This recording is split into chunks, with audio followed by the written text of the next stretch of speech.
नमस्कार दोस्तों, मैं अर्जुन आपका स्वागत करता हूँ एस टी बाय अर्जुन के यूट्यूब चैनल में। तो दोस्तों आज की हमारी क्लास है वैदिक सभ्यता की। दोस्तों आज की हमारी दूसरी क्लास है। तो दोस्तों वीडियो को अंत तक जरूर देखना ताकि सभी क्वेश्चन जो आपको आसानी से याद हो जाएं। साथ ही दोस्तों अगर आप हमारे चैनल पर पहली बार आएँ तो हमारे चैनल को भी सब्सक्राइब कर लीजिएगा। साथ ही बेल आइकन को प्रेस कर लीजिएगा ताकि हमारे आने वाली वीडियो का नोटिफिकेशन जो है आप तक पहुँचता रहे। तो चलिए दोस्तों वीडियो को स्टार्ट करते हैं। तो आज की हमारी क्लास है दोस्तों वैदिक सभ्यता की। आज की हमारी दूसरी क्लास है। तो दोस्तों कल की क्लास में हमने यानी वैदिक सभ्यता की पहली क्लास में जो है ऋग्वेद के बारे में पढ़ा था, और आज की क्लास में दोस्तों सामवेद, यजुर्वेद और अथर्ववेद के बारे में जानेंगे। तो दोस्तों सामवेद में दोस्तों यानी भारतीय संगीत में जो है दोस्तों सात सुर होते हैं जिनका जो है उल्लेख यानी वर्णन कहाँ पर मिलता है, सामवेद में मिलता है। जैसे सा रे गा मा पा धा नी, तो ये सात सुर होते हैं किसमें, संगीत में। इनका जो है उल्लेख यानी वर्णन मिलता है दोस्तों सामवेद में। भारतीय संगीत का जनक दोस्तों, भारतीय संगीत का जनक जो है सामवेद को जो है भारतीय संगीत का जनक जो है कहा जाता है। अब सामवेद का पुरोहित कौन है दोस्तों, सामवेद को पढ़ने वाले को कहते हैं दोस्तों पुरोहित। पुरोहित है दोस्तों उद्गाता। याद रखेंगे दोस्तों सामवेद को पढ़ने वाले यानी पुरोहित को कहा जाता है उद्गाता। यज्ञ के दौरान गाए जाने वाले गीतों का संकलन है दोस्तों। जब यज्ञ यानी हवन किया जाता है तो उसके दौरान जो है गाए जाने वाले गीत होते हैं, तो उनका जो है संकलन किया गया है किस में दोस्तों, सामवेद में जो है उन गीतों का जो है संकलन जो है किया गया है। अब देखते हैं दोस्तों यजुर्वेद। यजुर्वेद के बारे में जानते हैं। यजुर्वेद वैदिक यज्ञ के दौरान किए जाने वाले विभिन्न कर्म कांडों का जो है उल्लेख किया जाता है दोस्तों। यजुर्वेद में जो है वैदिक यज्ञ के दौरान किए जाने वाले विभिन्न कर्म कांडों का जो उल्लेख है। पुरोहित कौन है दोस्तों, अर्धव्य जो है पुरोहित है। यजुर्वेद एक ऐसा वेद है दोस्तों जिसको जो है गद एवं पद जो है दोनों में लिखा गया है। कृष्ण पक्ष जो है गद में लिखा है और शुक्ल पद पक्ष जो है पद में जो है लिखा गया, यानी यजुर्वेद एक ऐसा वेद है जिसको गद एवं पद में दोनों में जो है लिखा गया है।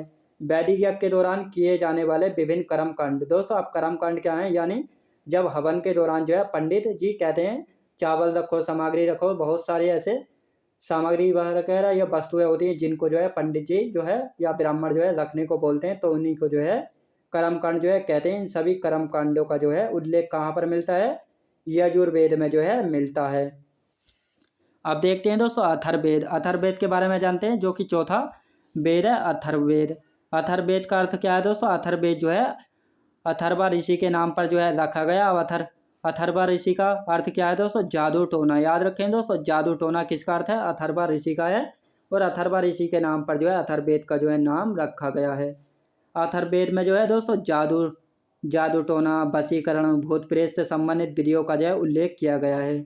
यानी जादू टोना, वशीकरण, भूत प्रेत से संबंधित जो है विधियों का उल्लेख कहाँ पर मिलता है दोस्तों, अथर्ववेद में जो है मिलता है। यज्ञ में बाधा आने पर जो है इस वेद का सहारा लिया जाता था। याद रखेंगे दोस्तों, जब यज्ञ में बाधा आने पर जो है इस वेद का जो है सहारा लिया जाता था, और इसी कारण जो है इस वेद को लोकप्रिय एवं सर्वश्रेष्ठ वेद जो है कहा गया है। साबा और समैति को प्रजापति की दो पुत्रियां इसी वेद में कहा गया है। पुरोहित कौन है, ब्रह्मा या ब्राह्मण जो है पुरोहित है। याद रखेंगे दोस्तों अथर्ववेद अथर्वा ऋषि के नाम पर रखा गया है। अथर्ववेद का दोस्तों नाम जो है अथर्वा ऋषि के नाम पर रखा है जिसका अर्थ है जादू टोना। जादू टोना, वशीकरण, भूत प्रेत से संबंधित विधियों का उल्लेख कहाँ पर मिलता है, अथर्ववेद में। यज्ञ में बाधा आने पर जो है इस वेद का जो है सहारा लिया जाता था। इसी कारण जो है इस वेद को लोकप्रिय एवं सर्वश्रेष्ठ वेद जो है कहा गया है। अब सभा और समैति को जो है प्रजापति की दो पुत्रियां इसी वेद में जो है कहा गया है। पुरोहित कौन है दोस्तों, ब्रह्मा या ब्राह्मण जो है पुरोहित है किसका, अथर्ववेद का। अब आते हैं दोस्तों वेदांग। वेदांग क्या है दोस्तों, वेदांग के बारे में भी जानते हैं। वेदों को सही या अच्छे तरीके से समझने के लिए जो है जिन ग्रंथों की रचना की गई है उन्हें जो है वेदांग कहा गया है। दोस्तों वेदांग क्या होते हैं, वेदांग वह होते हैं यानी वेदों को जो है सही यानी अच्छे तरीके से समझने के लिए जो है जिन ग्रंथों की जो है रचना की गई है उन्हें जो है वेदांग कहा गया है। अब वेदांकों की संख्या कितनी है दोस्तों, वेदांकों की संख्या है 6। पहला है शिक्षा, कल्प, निरुक्त, छंद, ज्योतिष और व्याकरण। तो ये 6 जो हैं वेदांग हैं, जिनकी जो है वेदांकों की संख्या कितनी है, 6 है। शिक्षा, कल्प, निरुक्त, छंद और ज्योतिष और व्याकरण, ये 6 जो है वेदांग हैं। याद रखेंगे। अब देखते हैं दोस्तों आश्रम के बारे में। आश्रम क्या है दोस्तों, आश्रम के बारे में भी जानेंगे। आश्रम दोस्तों, आश्रम का अर्थ क्या होता है? आश्रम का अर्थ है दोस्तों श्रम के बाद विश्राम, यानी श्रम करने के बाद जो है विश्राम करते हैं, तो उसी यही जो है किसका अर्थ है दोस्तों? आश्रम का अर्थ है श्रम के बाद विश्राम। छंदोग्य उपनिषद में जो है दोस्तों सर्वप्रथम 3 आश्रमों का उल्लेख किया गया। तो दोस्तों सर्वप्रथम छंदोग्य उपनिषद में जो है 3 आश्रमों का उल्लेख किया गया था। दोस्तों 3 आश्रम कौन कौन थे? तो गृहस्थ आश्रम, वानप्रस्थ आश्रम और संन्यास प्रस्थ आश्रम। तो दोस्तों ब्रह्मचर्य आश्रम जो है ये बाद में जोड़े गए हैं। जबालो उपनिषद में जो है सर्वप्रथम 4 आश्रमों का उल्लेख किया गया, यानी इन 4 आश्रमों का उल्लेख जो है कहाँ पर मिलता है? जबालो उपनिषद में जो है इन 4 आश्रमों का जो है उल्लेख मिलता है। अब ये 4 आश्रम कौन कौन से हैं दोस्तों? ब्रह्मचर्य आश्रम, गृहस्थ आश्रम, वानप्रस्थ आश्रम और संन्यास आश्रम। अब इनके बारे में जानते हैं दोस्तों। ब्रह्मचर्य आश्रम क्या है? यानी जन्म से लेकर 25 वर्ष की अवस्था तक जो है ब्रह्मचर्य आश्रम की जो है अवस्था होती है, यानी जन्म से लेकर 25 वर्ष की अवस्था तक जो है ब्रह्मचर्य का पालन करना है, और यही अवस्था जो है ब्रह्मचर्य आश्रम की होती है। गृहस्थ आश्रम क्या होता है दोस्तों? 26वें वर्ष से लेकर 50 वर्ष की अवस्था में जो है गृहस्थ आश्रम की अवस्था होती है, यानी 26 के बाद जो है शादी विवाह जो है किए जाते हैं, और उसके बाद जो है 50 वर्ष की अवस्था तक जो है गृहस्थ आश्रम जो है होता है, और इसी आश्रम को जो है सर्वश्रेष्ठ आश्रम जो है कहा गया है। तीसरा आश्रम कौन सा है दोस्तों? तीसरा आश्रम है वानप्रस्थ आश्रम, जो कि 51वें वर्ष से लेकर 75 वर्ष तक की जो अवस्था होती है उसको जो है वानप्रस्थ आश्रम जो है कहा गया है। इसमें जो है दोस्तों गृह स्थिति को जो है आश्रम जो है त्याग दिया जाता है। और चौथा है दोस्तों संन्यास आश्रम। संन्यास आश्रम में क्या होता है? यानी 76वें वर्ष के बाद जो है मृत्यु तक जो है संन्यास आश्रम होता है। इस अवस्था में जो है दोस्तों घर बार छोड़कर जो है मोक्ष की प्राप्ति करने के लिए जो है व्यक्ति जो है मठ वगैरह में जो है चले जाते हैं, और मोक्ष की प्राप्ति के लिए जो है ध्यान लगाना जो है शुरू कर देते हैं। तो ये है दोस्तों हमारे 4 आश्रम हैं, इनके बारे में हमने जान लिया। अब आते हैं दोस्तों आगे देखते हैं पुराण के बारे में जान लेते हैं। पुराण क्या है दोस्तों? पुराण के बारे में जानेंगे। पुराणों की संख्या कितनी है? पुराणों की संख्या है दोस्तों 18। अर्थ क्या है दोस्तों? प्राचीन कहानियाँ। दोस्तों पुराणों का अर्थ क्या है?